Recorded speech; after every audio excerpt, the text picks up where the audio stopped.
அத்தியாயம் 123 பாதாள உலகத்தில் ஒரு புதிய ஒப்பந்தம். நிலவரை. இது ஒரு மறைக்கப்பட்ட திரைக்கு அப்பால் இருக்கும் ஒரு மர்மமான உலகம். ஆபத்துகள் இருந்தபோதிலும் வீரர்கள் இந்த அறியப்படாத உலகத்தை ஆராய தங்கள் உயிரை பணயம் வைக்கிறார்கள். ஆசைக்காக ஏங்கும் அரக்கர்களாலும் அவர்களின் உயிருக்கு அச்சுறுத்தலாக இருக்கும் பொறிகளாலும் இது நிறைந்திருந்தாலும் வீரர்கள் அதை வாய்ப்புகளின் நிலமாக கருதுகிறார்கள். பெரிய ஆபத்துகளுடன் பெரிய வெகுமதிகளும் வருகின்றன. இருப்பினும் இந்த ஆபத்துகள் பெரும்பாலும் வீரர்களின் எதிர்பார்ப்புகளை மீறுகின்றன. சில நேரங்களில் கற்பனை செய்ய முடியாத பயங்கரங்கள் அவர்களை விழுங்கிவிடுகின்றன. இருப்பினும் வீரர்கள் தயக்கமின்றி நிலவரைகளுக்குள் நுழைகிறார்கள். செல்வம் மற்றும் புகழுக்கான தீராத தாகத்தால் உந்தப்பட்டு தாங்கள் மட்டும் ஒருபோதும் இறக்க மாட்டோம் என்று ஆணவத்துடன் நம்புகிறார்கள். இப்போது நிலவரைக்குள் நுழைந்தவர்களைப் போல, அடப்பாவி, கில்டின் தகவல் முற்றிலும் தவறானது. முரட்டுத்தனமான போர்வீரன் ட்ரின் கோபத்தில் கத்தினான். வெண்கலப் பட்டம் பெற்ற வீரர்களால் இந்த நிலவரையை கையாள முடியும் என்று ஹண்டர்களின் சங்கம் அவர்களுக்கு உறுதியளித்திருந்தது. வில்களைப் பயன்படுத்தும் பூதங்களைப் பற்றி எச்சரிக்கையாக இருக்க வேண்டும் என்று மட்டுமே அவர்களுக்கு எச்சரிக்கப்பட்டது. ஆனால் அவர்களுக்கு முன்னால் இருந்த காட்சி முற்றிலும் வேறுபட்டது. அது உண்மையில் ஒரு பூத நிலவரை. பூதங்கள் வில்லை பயன்படுத்தின. இருப்பினும் அம்புகள் எப்போது நிற்கும். இடைவிடாத அம்புகளின் தாக்குதல் ஒரு பெருமழையைப் போல இருந்தது. பறக்கும் அம்புகளின் சத்தம் காதைக் கெடுக்கும் அளவுக்கு இருந்தது. அம்புகள் பல நிமிடங்கள் தொடர ஒவ்வொரு பூதமும் ஒரு வில்லுடன் ஆயுதம் ஏந்தியிருக்க வேண்டும். பூதங்களின் எண்ணிக்கை கணிசமாக இருந்திருக்கலாம். இது நிச்சயமாக வெண்கல அளவிலான நிலவரை அல்ல. இது குறைந்தபட்சம் வெள்ளியாக இருக்க வேண்டும். அடடா! லில்ஸ் தன் கையில் ஒரு அம்பை வைத்துக்கொண்டு த்ருனின் கூற்றுக்கு உடன்பட்டாள்.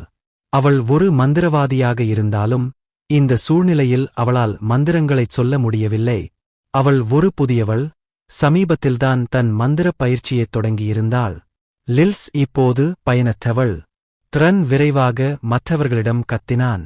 கெய்ரோ, நீ என்ன நினைக்கிறாய்? இப்போ ஓடினால் தப்பிக்க முடியுமா? வில்லாளரும் வழிகாட்டியுமான கைரோ மட்டுமே அவர்களின் ஒரே நம்பிக்கையாக இருந்தார். ஆனால் கைரோவிடம் கூட பதில் இல்லை. எனக்குத் தெரியாது. ஆனால் ஒரே ஒரு நம்பிக்கை இருக்கிறது. நம்பிக்கையா? த்ருன் நம்ப முடியாமல் கேட்டார். அம்புகள் தொடர்ந்து மழை பொழிந்து கொண்டிருக்கும் சூழ்நிலையில் நம்பிக்கையா? ஆனால் வேறு வழிகள் இல்லை. கைரோவின் அடுத்த வார்த்தைகளுக்காக அவர்கள் மூச்சுத் திணறலுடன் காத்திருந்தனர். அந்த பூத பாஸ்டர்ஸ், அவங்களுக்கு நம்மளைக் கொல்லணும்னு தோணல. அவங்க நம்மளை மிரட்டத்தான் அம்புகளைப் பயன்படுத்துறாங்க. கைரோவின் வார்த்தைகளைப் பற்றி த்ரன் யோசித்தான். யோசித்துப் பாருங்கள். லில்ஸின் கையில் மட்டுமே அடிபட்டிருந்தது. பூதங்கள் தலை அல்லது இதயம் போன்ற கொடிய பகுதிகளைத் தவிர்த்தன. அவர்கள் கொல்ல நினைத்திருந்தால் அவர்கள் ஏற்கனவே அதைச் செய்திருப்பார்கள். கைரோ சொல்வது சரியா? லில்ஸ் மந்திரம் செய்ய முயன்றதால்தான் அவள் மீது அம்பு பாய்ந்தது. குறிப்பாக முன்னால் நின்ற தாம்பீர் அசையாமல் நின்றாலும் ஒரு அம்பு கூடத் தொடாமல் நின்றான். த்ரூன் நம்ப முடியாமல் சிரித்தான். ஹாஹா! அப்போ இந்த பாஸ்டர்ஸ் எல்லாம் ஒண்ணுமே இல்லையா? எல்லா அரக்கர்களும் புத்திசாலிகள் அல்ல. இந்த பூதங்களைப் போலவே சிலர் தங்கள் பலவீனத்தை மறைக்க கடுமையாக நடந்து கொள்ளலாம். இறுதியில் வீரர்களுடன் பேச்சுவார்த்தை நடத்த முற்படலாம். இதைக் கருத்தில் கொண்டு த்ருன் நம்பிக்கையுடன் எழுந்தார். சரி, எனக்குப் புரிஞ்சுது. பேரம் பேசலாம். அப்போ அந்த அம்புகளை எய்யறதை நிறுத்து. ஆனால் அது ஒரு தவறான கணக்கீடு. ஒரு அம்பு ட்ருனின் தோளில் பாய்ந்தது. அச்சச்சோ! அதிர்ஷ்டவசமாக அவரது பயிற்சி பெற்ற உடல் அம்பு ஆழமாக ஊடுருவுவதைத் தடுத்தது. அது ஒரு சிறிய காயம். சிறைக்கு வெளியே சிகிச்சை அளித்தால் விரைவில் குணமாகும். ஆனால் ஏதோ ஒரு உணர்வு ஏற்பட்டது. அவர் எழுந்து நிற்கும் போது அம்பு அவரது தோளில் சரியாகத் தாக்கியது. கோப்ளின்கள் எப்போதும் வில்லுடன் இவ்வளவு சிறப்பாக இருந்ததா? அது தற்செயலாக நடந்ததற்கு மிகவும் துல்லியமாகத் தோன்றியது. மேலும் நின்று கொண்டே இருந்த தாம்பீர் அவருக்கு முன்னால் இருந்தபோதிலும் எந்தத் தாக்குதலும் ஏற்படவில்லை. த்ருனின் மனம் வேகமாக ஓடியது. பூதங்களின் துல்லியமும் தாம்பீரை தீண்டப்படாத நிலையும் இன்னும் பயங்கரமான ஒன்றைக் குறிக்கின்றன. வீரர்கள் அவர்கள் உணர்ந்ததை விட ஆழமான சிக்கலில் இருந்தனர். விஷயங்கள் விசித்திரமாகத் தோன்றத் தொடங்கியபோது புதிய பாதிரியார் ஹில்டன் பேசினார். ஏய், அம்புகள் நின்றுவிட்டன. ஹில்டன் சொன்னது போலவே நிலவரை மீண்டும் ஒருமுறை அமைதியாகிவிட்டது. அதே நேரத்தில் தாழ்வாரங்கள் வழியாக காலடிச் சத்தங்கள் எதிரொலித்தன. இது ஒரு சில மட்டும் இல்லை. நிலவரையில் இருந்த அனைத்து பூதங்களும் நகர்ந்து கொண்டிருப்பது போல் தோன்றியது. த்ரன் முகம் சுளித்து சுற்றிப் பார்த்தான். லில்ஸ் ஒரு மந்திரத்தை தயாரிக்க முயன்றபோது த்ரன் உடனடியாக அவளைத் தடுத்தான். நிறுத்து, எதுவும் செய்யாதே. த்ரூனின் காரணம் எளிமையானது. பூதங்கள் தங்கள் தாக்குதலை நிறுத்திவிட்டன. இப்போது ஏன் நிறுத்த வேண்டும்? எல்லோரும் தயாராகுங்கள். நாம் நிலவரையின் எஜமானருடன் பேச்சுவார்த்தை நடத்தப் போகிறோம். த்ரூன் நம்பிக்கையுடன் இருந்தார். பேச்சுவார்த்தை நடத்தலாமா? நாம் ஏன் மந்திரத்தைப் பயன்படுத்தி அவற்றை அழிக்கக்கூடாது? லில்ஸ் அதிருப்தி அடைந்ததாகத் தெரிகிறது. ஆனால் மற்ற இருவரும் ட்ரனின் வழியை பின்பற்றினர். பேச்சுவார்த்தை நடத்தி தங்கள் உயிரைப் பாதுகாப்பதே சிறந்த வழி. அவர்கள் உயிர் பிழைத்திருக்கும் வரை அவர்கள் எப்போதும் வீரர்களாக நிலவரைக்குத் திரும்பலாம். அவர்கள் வெளியே வந்தவுடன் ஹண்டர் சங்கத்தில் புகார் செய்யத் திட்டமிட்டனர். எனவே அவர்கள் பூதங்களுக்காகக் காத்திருந்தனர். அதிர்ஷ்டம் இல்லையா? மோசமான நிலையில் நாம் பூதங்களைச் சமாளிக்கிறோம். பேச்சுவார்த்தையில் நமக்குத்தான் வெற்றி கிடைக்கும். பேச்சுவார்த்தைகள் நியாயமானவை என்று நினைப்பது அப்பாவித்தனம். வீரர்களுக்கும் அசுரர்களுக்கும் இடையிலான பேச்சுவார்த்தைகள் ஒருபோதும் நியாயமாக இருந்ததில்லை. அவை வீரர்களின் வலிமையை நிலவரையின் படைகளுக்கு எதிராக சமநிலைப்படுத்தும் செயலாகும். நிச்சயமாக அசுரர்களுக்கு புத்திசாலித்தனம் இருந்தால் மட்டுமே இது உண்மை. சற்று குறைந்த புத்திசாலித்தனம் கொண்ட பூதங்களுடன் வீரர்கள் ஒரு சாதகமான நிலையைப் பெற முடியும். குடிகாரன் சொல்வது சரிதான். நாம பூதங்களை மட்டும்தான் சமாளிக்கிறோம். இதிலிருந்து நமக்கு நிறைய லாபம் கிடைக்கலாம். இது தெய்வத்தின் ஆசீர்வாதமாகத்தான் இருக்க வேண்டும் என்று ஹில்டன் உற்சாகத்தால் நிறைந்த குரலில் கூறினார். அந்த பூதங்கள் நிலவரையின் ஆழத்தில் புதையல்களை மறைத்து வைத்திருந்திருக்கலாம். நிலவரை மையப்பகுதியை அவர்கள் அழித்துவிட்டால் அவர்களால் அந்த புதையல்களைக் கண்டுபிடிக்க முடியாது. ஆனால் பேச்சுவார்த்தை மூலம் மறைந்திருக்கும் செல்வங்களைக் கண்டுபிடிக்க முடியும் என்று அவர்கள் நம்பலாம். இறுதியாக பூதங்கள் தோன்றின. அது ஒரு பேச்சுவார்த்தை என்பதால் த்ருன் தலை குனிந்து அவர்களை பணிவுடன் வரவேற்றார். ஹாஹா, என் பெயர் த்ருன். நீங்களும்தான். ஆனால் அவனால் தனது வாக்கியத்தை முடிக்க முடியவில்லை. ஏராளமான பூதங்களின் எண்ணிக்கையையும் அவற்றை வழிநடத்தும் உருவத்தின் இருப்பையும் கண்டு அவன் அமைதியாகிவிட்டான். அது ட்ருன் மட்டுமல்ல, லில்ஸ், கைரோ மற்றும் ஹில்டன் ஆகியோரும் தங்கள் வாயை மூடிக்கொண்டு நின்றனர். வரவேற்கிறேன். தாம்பீர் மட்டும் கலங்காமல் இருந்தார். அவர்களின் அதிர்ச்சிக்கான காரணம் எளிமையானது. ஏன் இங்கே ஒரு பூதக் கடவுள் இருக்கிறார்? பூதங்களை வழிநடத்திய உருவம் வேறு யாருமல்ல, ஒரு பூத பிரபு. வழக்கமான பூதங்களைப் போலல்லாமல் பூத பிரபு அதன் தலையில் ஒரு தங்க கிரீடம் அணிந்திருந்தார். அவர்களுக்கு முன்னால் இருந்த பூதமும் ஒரு கிரீடம் அணிந்திருந்தது. இது சந்தேகத்திற்கு இடமின்றியிருந்தது. ஒரு பூத கடவுள் ஒரு 5 நட்சத்திர அசுரன் வேட்டையாடுவதற்கான அவர்களின் தற்போதைய திறன்களுக்கு அப்பாற்பட்டது. பூதங்கள் இவ்வளவு ஒழுங்கமைக்கப்பட்டதில் ஆச்சரியமில்லை. த்ருன் தனது முந்தைய அனுமானங்களுக்கு வருந்தினார். ஆனால் அது மிகவும் தாமதமானது. கோப்லின் பிரபு இருந்ததால் பேச்சுவார்த்தை நடத்துவதற்கான எந்த நம்பிக்கையும் இல்லாமல் போனது. அதிகார ஏற்றத்தாழ்வு மிக அதிகமாக இருந்தது. கோப்லின் பிரபுவை எதிர்கொள்ள அவர்களுக்கு குறைந்தபட்சம் தங்க தரவரிசையில் உள்ள வீரர்களால் அல்லது பல பிளாட்டினம் தரவரிசையில் உள்ளவர்கள் கூட தேவைப்படுவார்கள். 4 வெண்கல தரவரிசை வீரர்கள் ஒரு கோப்லின் பிரபுவை தோற்கடிக்க முடியுமா? குறிப்பாக கோப்லின்களில் ஒரு ஹாப்கோப்லின் போல் தோன்றியதைக் கொண்டு. அது முற்றிலும் தவறான கணக்கீடு. விரக்தி ஏற்பட்டபோது பூதப்பிரபு பேசினார். கிர், யாராவது வாழ விரும்புறீங்களா? வழக்கமான பூதங்களை விட கோப்லின் லாட்டின் உச்சரிப்பு மிகவும் தெளிவாக இருந்தது. வீரர்களுக்கு நம்பிக்கையின் ஒளியைக் கொடுத்தது. வாழ விரும்பும் ஒருவர் நமக்கு உயிர்வாழ ஒரு வாய்ப்பை வழங்குகிறார் என்று அர்த்தம், இல்லையா? லில்ஸின் குரல் உற்சாகத்துடன் உயர்ந்தது. பூதக் கடவுள் அவர்களின் உயிருக்காக பேரம் பேசுகிறாரா? எல்லோருடைய மனங்களும் சாத்தியக்கூறுகளுடன் ஓடிக்கொண்டிருந்தன. ஆனால் பூதப்பிரபுவின் கேள்விக்கு பதிலளித்தது தாம்பீர்தான். இது ஒரு குழப்பம். தங்கி, கோப்லின் பிரபுவிடம் மரியாதையுடன் உரையாற்றுகிறார். அவர்களின் பொதுவான நிலவரை தொடர்பையும் கோப்லின் பிரபுவின் உயர் பதவியையும் அங்கீகரிக்கிறார். அவங்களையெல்லாம் உன்னால விட முடியாதா? வீரர்கள் மீண்டும் ஒருமுறை அதிர்ச்சியடைந்தனர். இவ்வளவு மோசமான சூழ்நிலையில் தாம்பீரின் துணிச்சலையும் அவர்கள் காட்டிய பாகுபாட்டையும் மீறி அவர்கள் அனைவரையும் காப்பாற்ற அவர் காட்டிய விருப்பத்தையும் கண்டு அவர்கள் ஆச்சரியப்பட்டனர். இருப்பினும் பூதப்பிரபு தலையை ஆட்டினார். ஒன்றைத்தான் காப்பாற்ற முடியும். பயன்படுத்தக்கூடிய பன்ஷி ஒன்றுதான். அது துரதிர்ஷ்டவசமானது. வீரர்களால் அவர்களின் உரையாடலை புரிந்து கொள்ள முடியவில்லை. ஆனால் தாம்பீரையும் கோப்லின் பிரபுவும் முக்கியமான ஒன்றைப் பற்றி விவாதித்துக் கொண்டிருந்தனர். 4 வீரர்களின் ஒருவர் மட்டுமே உயிர் பிழைக்க முடியும். அந்த உயிர் பிழைத்தவர் ஒரு வீரரின் பாத்திரத்தை மாற்றுவதற்காக ஒரு பன்ஷியால் கட்டுப்படுத்தப்படுவார். வீரர்களின் கோரிக்கைகளை ஏற்க பன்ஷியுடன் 2 பேர் கொண்ட குழுவை உருவாக்க தாம்பீர் திட்டமிட்டார். அனைத்து வீரர்களையும் பான்ஷீஸால் மாற்றுவது சிறந்ததாக இருந்திருக்கும். ஆனால் வரம்புகள் இருந்தன. பெரும்பாலான பான்ஷீஸும் ஏற்கனவே மற்ற வீரர்களை கட்டுப்படுத்தி எடிசாவின் உத்தரவுகளை பின்பற்றி கண்டம் முழுவதும் பரவியிருந்தன. இதனால் தற்போது ஒரே ஒரு பான்ஷி மட்டுமே கிடைத்தது. புதிய பாதிரியாரை விலக்குவோம். அவர் புனித ஆணையுடன் தொடர்புடையவர். மேலும் நான் எந்த சிக்கல்களையும் தவிர்ப்பேன். புனித பிரிவின் ஒரு பகுதியாக இருந்த ஹில்டனுக்கு சில சலுகைகள் இருந்திருக்கலாம். இருப்பினும் மற்ற பாதிரியார்கள் அல்லது புனித மாவீரர்களுடனான தொடர்புகளால் ஏற்படக்கூடிய சாத்தியமான சிக்கல்களைக் கருத்தில் கொண்டு தாம்பீர் தலையை ஆட்டினார். இதுபோன்ற சிக்கல்களைத் தவிர்க்க ஹில்டனை விட்டுவிட வேண்டாம் என்று தாம்பீர் முடிவு செய்தார். தாம்பீரின் முடிவைத் தொடர்ந்து கோப்லின் பிரபு ஹில்டனை ஒரு சக்தி வாய்ந்த அடியால் தாக்கினார். அந்த உறுதியான பாதிரியாரின் உடல் தரையில் மோதியது. உயிரற்றதாகவும் அடையாளம் காண முடியாததாகவும் இருந்தது. வீரர்கள் திகிலுடன் அலறினர். பூதம் ஏன் தோன்றியது அல்லது அது ஏன் தாம்பீரை கேட்கிறது என்பது அவர்களுக்குப் புரியவில்லை. ஆனால் ஒன்று தெளிவாகத் தெரிந்தது. தயவு செய்து என்னை விட்டுவிடுங்கள்.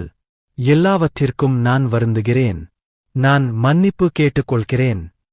தரையில் விழுந்து வணங்கி தாம்பீரிடம் மன்னிப்பு கேட்டான். அவனுக்கு நிலைமை முழுமையாகப் புரியவில்லை. ஆனால் தம்பிரிடம் தன் உயிருக்காக கெஞ்ச வேண்டும் என்பது அவனுக்குத் தெரியும். விரைவில் மற்றவர்களும் அதை பின்பற்றினர். என்னை விட்டுடுங்க. நான் அந்த தசைத்தலையை விட மதிப்புமிக்கவன். தோல்வியடைய விரும்பாமல் லில்ஸ் கத்தினாள். தாம்பிரை அசைக்க ஆசைப்பட்டு அவள் மார்பை வெளிப்படுத்த தன் ஆடைகளை கிழித்தாள். பின்பு தன் மார்பகத்தை கைகளால் பிடித்து அசைத்து காட்டினாள். ஆனால் தாம்பீர் அத்தகைய காரணங்களால் அசையவில்லை. ஒரு மந்திரவாதி நிச்சயமாக பயனுள்ளதாக இருப்பார். ஆனால் ஒரு பன்ஷி மந்திரத்தை பயன்படுத்துவது வித்தியாசமானது, இல்லையா? ஒரு பான்ஷி லில்ஸின் உடலை கைப்பற்றினாலும் அது மந்திரத்தை திறம்பட பயன்படுத்த முடியும் என்பதற்கு எந்த உத்தரவாதமும் இல்லை. மனதைக் கட்டுப்படுத்துவது மந்திரங்களின் முழு சக்தியையும் உறுதி செய்யவில்லை. இருப்பினும் பூதப்பிரபு தலையை ஆட்டினார். மகான் மிகவும் சக்தி வாய்ந்தவர். அது ஒரு பிரச்சனையாக இருக்காது. பூதக் கடவுள் சொன்னது சரிதான். பெரியவரின் திறமைகள் அத்தகைய கவலைகளைப் பொருத்தமற்றதாக்கியது. ஒரு புனித வீரரை கட்டுப்படுத்தும் பன்ஷிக்கு தெய்வீக சக்தியை வழங்கியவர் பெரியவர்தான். தாம்பீர் ஒரு கணம் யோசித்தான். ஹில்டன் என்ற புதிய பாதிரியார் ஏற்கனவே இறந்துவிட்டார். அவர்களுக்கு உண்மையில் ஒரு வழிகாட்டி தேவையில்லை. மேலும் ட்ரூனும் குறிப்பாக அவசியமில்லை. போர் சக்தியைப் பொறுத்தவரை தாம்பீரை ட்ரூனை விட மிகவும் திறமையானவர். அது லில்ஸை கடைசி விருப்பமாக விட்டுச் சென்றது. மந்திரவாதியைக் காப்பாற்றுவோம். தான் காப்பாற்றப்பட்டதாக நினைத்து லில்ஸ் உற்சாகப்படுத்தினாள். ஆனால் அவளுடைய மகிழ்ச்சி முன்கூட்டியே இருந்தது. புரிஞ்சுது. மீதி எல்லாம் செத்துடும். மீதமுள்ள வீரர்கள் கொல்ல தனது கையை உயர்த்தி பூதக் கடவுள் கூறினார். அந்த நேரத்தில் ஒரு ஹாப்கோப்லின் முன்னோக்கி வந்தது. தலைவர். ஹாப்கோப்லின் தொடர்ந்தது. நல்ல பகுதி 1 மிட்பாஸ். மனிதன். தேவை. சரி. ஏரியா 1 இன் நடுதலைவரான டெத்னைட்டின் வேண்டுகோளை நினைவு கூர்ந்து கோப்லின் பிரபு தனது கையைத் தாழ்த்தினார். டெத்னைட் நிலவரையின் கோட்டை வேலைகளில் பயன்படுத்த அடிமைகளைக் கேட்டிருந்தார். அப்படியானால் நாங்கள் அவர்கள் அனைவரையும் காப்பாற்றுவோம். என்ன நடக்கிறது என்று தெரியாமல் இருந்த ட்ரின் மற்றும் கைரோ பூதங்களால் அழைத்துச் செல்லப்பட்டனர். இதற்கிடையில் லில்ஸ் பின்னால் இருந்தார். கொஞ்சம் பொறுங்க. நீ என்னைக் காப்பாற்றவில்லையே. அவள் சொல்லி முடிப்பதற்குள் ஒரு பான்ஷி தோன்றி அவள் மனதைக் கட்டுப்படுத்தினான். லேடி எடிசா என்னை சர் தாம்பீருடன் பணிபுரிய உத்தரவிட்டுள்ளார் என்று பில்ஸ் மூலம் பேசும் பன்ஷி கூறினார்.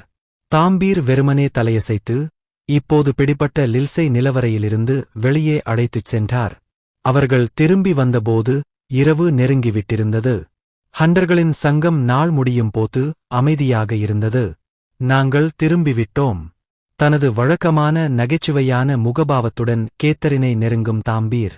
தாம்பீர், லில்ஸ், உன் கைக்கு என்ன ஆச்சு? கேத்தரின் சிறைச்சாலையிலிருந்து திரும்பி வந்த இருவரையும் பார்த்தாள். பிரச்சனை என்னவென்றால், இன்று காலை 5 பேர் புறப்பட்டனர். ஆனால் இருவர் மட்டுமே திரும்பி வந்திருந்தனர். மேலும் லில்ஸின் கையில் காயம் ஏற்பட்டது. தாம்பீர்தான் சுமந்து வந்த ஒரு பெரிய பையை அவரிடம் ஒப்படைத்தான். உள்ளே பூதங்களின் தலைகள் இருந்தன. பூதப்பிரபு நிலவரையை கைப்பற்றியபோது அவரால் கொல்லப்பட்டார். அவை ஒரே மாதிரியானவை என்றாலும் மகானின் விருப்பத்தை மீறும் எவரும் கொல்லப்பட வேண்டும் என்ற கொள்கை தெளிவாக இருந்தது. தேடலை முடிக்க தலைகள் தாம்பீரிடம் வழங்கப்பட்டன. பணி முடிந்தது. அந்தப் பை உண்மையில் பூதத் தலைகளால் நிறைந்திருந்தது. ஆனால் மற்றவர்கள் இறந்துவிட்டார்கள். தாம்பீரின் வார்த்தைகளுக்கு கேத்தரின் வெறுமனே தலையசைத்தாள். தாம்பீரின் அருகில் நின்றிருந்த லில்ஸின் கையில் கட்டு போடப்பட்டிருந்தது. போர்வைகள் வழியாக இரத்தம் கசிந்தது. முட்கள் நிறைந்த லில்ஸ் கூட இவ்வளவு அடக்கமாக இருக்க, அது ஒரு கடினமான நிலவரையாக இருந்திருக்க வேண்டும். கேத்தரின் யோசித்தாள். சில நேரங்களில் நிலவரைகள் காலப்போக்கில் வலிமையானவை, அதிக அரக்கர்களையோ அல்லது அதிக சக்தி வாய்ந்த நிலவரை எஜமானரையோ கொண்டு. இது அந்த நிகழ்வுகளில் ஒன்றாகத் தோன்றியது. பொதுவாக அவள் மேலும் விசாரித்திருப்பாள், ஆனால் அதை விட்டுவிட முடிவு செய்தாள். எல்லாவற்றிற்கும் மேலாக லில்ஸும் காணாமல் போன 3 வீரர்களும் ஒரே குழுவில் இருந்தவர்கள். லில்ஸும் தாம்பீரை தங்கள் பங்குகளுக்காக மற்றவர்களைக் கொண்டது அர்த்தமற்றது. குறிப்பாக அன்று காலை அவர்களின் உறவு இறுக்கமாக இருந்ததால். கேத்தரின் சிந்தனையில் மூழ்கியிருந்தபோது தாம்பீர் மற்றொரு கோரிக்கையை விடுத்தார். இறந்த 3 குடும்பங்களுக்கு வெகுமதிகள் வழங்கப்பட வேண்டும் என்று நான் விரும்புகிறேன். கேத்தரின் கடைசி சந்தேகமும் மறைந்தது. வீரர்கள் தாம்பீர் எப்போதும் திறமையையும் நேர்மையையும் காட்டினார். மரியாதையுடன் தலையசைத்தார். எனக்கு புரிகிறது. நானும் என் இரங்கலைத் தெரிவித்துக் கொள்கிறேன். இப்போது தாமதமாகிவிட்டது. எனவே தீர்வுக்காக நாளை திரும்பி வாருங்கள். வெகுமதிகளைத் தீர்ப்பதற்கு சிறிது நேரம் ஆகும். மேலும் லில்ஸின் நிலைக்கு உடனடி கவனம் தேவை என்று தோன்றியது. கேத்தரின் அவரை அழைத்தபோது தாம்பீர் குறுகலாக தலையசைத்து வெளியேறத் திரும்பினார். ஓ தாம்பீர், ஒரு நிமிஷம் இரு. அவன் வெளியேறுவதற்குள் கேத்தரின் அவனைத் தடுத்தாள். உங்களுக்காக ஒரு குறிப்பிட்ட கோரிக்கை உள்ளது. நீங்கள் ஆர்வமாக உள்ளீர்களா? குறிப்பிட்ட கோரிக்கையா? அதாவது யாராவது அவரை ஒரு பணிக்காக நியமிக்க விரும்பினர். இதுபோன்ற கோரிக்கைகள் நன்கு அறியப்பட்ட வீரர்களுக்கு பொதுவானவை. மேலும் அவை பெரும்பாலும் கணிசமான வெகுமதிகளுடன் வந்தன. இதனால் அவர்கள் மிகவும் விரும்பத்தக்கவர்களாக இருந்தனர். அவை ஒரு வீரரின் தரத்தை விரைவாக உயர்த்தவும் உதவின. ஆமாம், ஜோம்பிஸை கையாள்வதில் நீங்கள் நல்ல பெயரைப் பெற்றிருக்கிறீர்கள் போலிருக்கிறது. இந்த கோரிக்கை உங்களுக்காகவே வந்தது. நல்ல நிலையில் இருக்கும் ஜோம்பிகளைப் பிடிக்கும் பணியை தாம்பீர் முன்பு முடித்திருந்தார். யாரோ அவரை இதே போன்ற பணிக்கு அமர்த்த விரும்புவதாக தோன்றியது. இருப்பினும் தாம்பீர் தலையை ஆட்டினார். இல்லை, நான் இன்னொரு வேண்டுகோளை ஏற்றுக்கொள்கிறேன். இதை நான் நிராகரிக்கிறேன். முந்தைய ஜோம்பிகள் உண்மையில் மகானின் சொத்து. மகானின் சக்தியை பயன்படுத்தி ஒரு வீரராக சிறந்து விளங்க வேண்டும் என்ற எண்ணம் அவருக்கு இல்லை. தம்பீர் தனது சொந்த பலத்தால் மகானுக்கு சேவை செய்ய விரும்பினார். புரிந்தது. உங்களுக்குக் காரணங்கள் தெரியும் என்று நான் நம்புகிறேன். இந்தக் கோரிக்கையை நிராகரிக்கப்பட்டதாகக் குறிப்பிடுவேன். கேத்தரின் சிரித்துக்கொண்டே அவரது முடிவை மதித்தார். தாம்பீர் விரைவில் ஒரு சிறந்த ஹண்டராக வளருவார் என்று அவள் நம்பினாள். ஹண்டர்கள் சங்கத்தில் அன்றைய நாள் முடிவுக்கு வந்தது. மால்கம் சார், நீங்க இதைப் பார்க்கணும். கருப்பு முகமூடி அணிந்த ஒரு மனிதன் குனிந்து அறிக்கை செய்தான். மால்கம் தனது பெரிய சிவப்பு கொக்கி மூக்குடன் தலையை திருப்பிக் கொண்டு கையில் சிகரெட்டைப் பிடித்தான். இப்போது என்ன? ஜோம்பிஸைப் பற்றியது இல்லையென்றால் அதை நீங்களே கையாளுங்கள். மால்கம் அலட்சியமாக கையை அசைத்தார். தெளிவாக எரிச்சலைந்தார். கருப்பு கையின் மிக உயர்ந்த கவுன்சில் கூட்டங்களைத் தவிர மற்ற அனைத்தும் அவருக்கு தொந்தரவாக இருந்தன. அந்தக் கூட்டங்கள் கூட தொந்தரவாக இருந்தன. ஆனால் விதிமுறைகள் காரணமாக அவர் கலந்து கொள்ள வேண்டியிருந்தது. பெரும்பாலான நேரங்களில் அவர் பணிகளை மற்றவர்களுக்கு ஒப்படைத்தார். ஆனால் இந்த முறை அது வித்தியாசமாக இருந்தது. ஆனால் நீங்கள் இதை பார்க்க வேண்டும். ஏன்? நான் சொன்ன ஹண்டரை கண்டுபிடித்தீர்களா? மால்கம் எழுந்து கொண்டே பேசினார். ஜோம்பிஸை அழகிய நிலையில் பிடித்த ஒரு ஹண்டர் பற்றிய தகவல்களை சேகரிக்கும் பணியை மாஸ்டர் அவருக்கு கொடுத்தார். மால்கம் இந்த ஹண்டர் மீது குறிப்பாக ஆர்வம் கொண்டிருந்தார். இல்லை சார். ஆனா யாரோ ஒரு டிமன் கொண்டு வந்திருக்காங்க. அது சரியான நிலைமையில இருக்கு. மால்கமின் கண்கள் விரிந்தன. என்ன? திமன்? அது உண்மையா? ஆமாம் ஐயா. நாங்கள் அவர்களை வரவேற்பு அறைக்கு அழைத்துச் சென்று கண்காணிப்பில் வைத்திருக்கிறோம். நல்ல வேலை. அதே ஹண்டரா? 2 நட்சத்திர டிமன் கூட சரியான நிலையில் பிடிப்பது சிறிய சாதனையல்ல. புதிதாகத் தொடங்கி ஏற்கனவே ஒரு டிமனை பிடித்த ஹண்டர் யார்? சுவாரஸ்யமாக இருக்கிறது.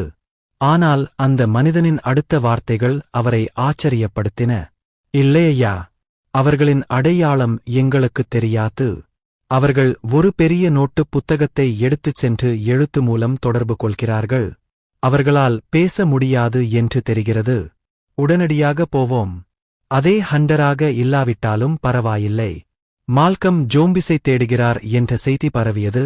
இது அவரே ஆரம்பித்த வதந்தி. அந்த நபருக்கு பேசத் தெரியாவிட்டாலும் பரவாயில்லை. மால்கம் எப்போதும் பயனுள்ள திறமைகளைத் தேடிக் கொண்டிருந்தார். இது என் திட்டங்களை விரைவுபடுத்தக்கூடும் என்று அவர் நினைத்தார். மகிழ்ச்சியான முகபாவத்துடன் வரவேற்பு அறைக்குச் சென்றார்.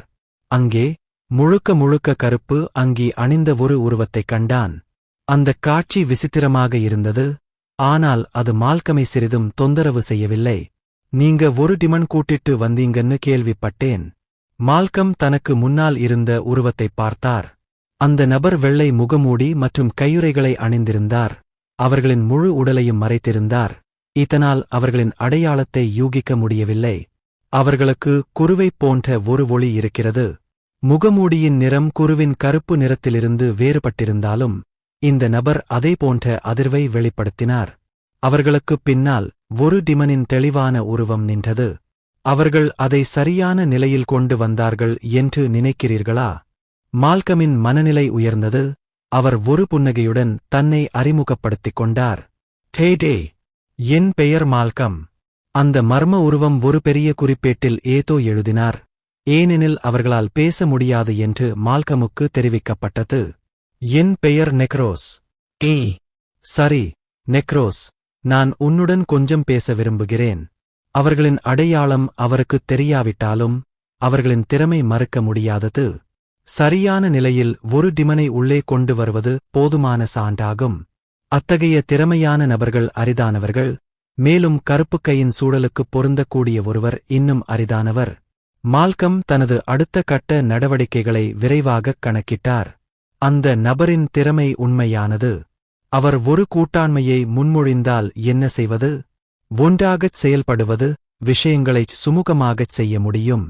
நெக்ரோஸ் மறுத்தாலும் அவர்களை அமைதியாக வைத்திருப்பது பற்றி மால்கம் கவலைப்படவில்லை. இறந்த மனிதர்கள் கதைகளைச் சொல்ல மாட்டார்கள். அதை உறுதி செய்யும் சக்தி மால்கமுக்கு இருந்தது. எனக்கு பணத்தின் மீது ரொம்ப பிரியம், கிட்டத்தட்ட ஜாம்பிகளைப் போலவே. உனக்கு பணத்தின் மீது ஆர்வம் இருக்கா? மால்கம் கால்களைக் குறுக்காகக் கட்டிக்கொண்டு சிகரெட்டை பற்ற வைத்துக் கொண்டே கேட்டார். நெக்ரோஸ் தலையசைத்தார். மால்கம் மகிழ்ச்சியில் கைதட்டினார். எனக்குத் தெரியும். நீங்களும் என்னைப் போலவே பணத்தை நேசிக்கிறீர்கள். மால்கம் கைதட்டுவதை நிறுத்திவிட்டு தொடர்ந்தார். சரி, நான் உங்களுக்கு ஒரு திட்டத்தை முன்வைக்கிறேன். நாம் படைகளில் சேரலாமா? நாம் ஒன்றாக ஒரு பெரிய செல்வத்தை குவிக்க முடியும். இது ஒரு திடீர் திட்டம்.